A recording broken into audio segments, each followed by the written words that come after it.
want to talk about, you know, the DL woman, because everyone talks about the DL men. What's the DL? DL, down low. So I see this all the time in my practice, where you have like women who are married to men that are having sex with other women. That's called being DL, not being honest with their partner. So what's the possibility of disease with that? I know what it is, man to man, but woman to woman. Still, HPV, you can get herpes, as well as genital warts with dry humping and being DL, being a DL woman. Wow. Especially if you're using toys.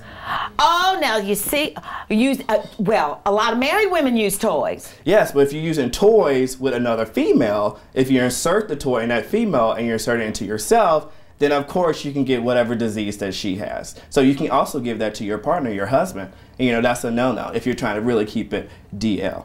So what should you do with your toys? You should always clean your toys, and you should always use a condom on your toys. It's very important. Cover it up, wrap it up. Even a toy? Even a toy, because you can still get, you know, infections from a toy, especially if it goes into one person and then goes into the other like immediately. You can still get an infection. So this is very important. You need to clean your toys. You need to keep your toys to yourself.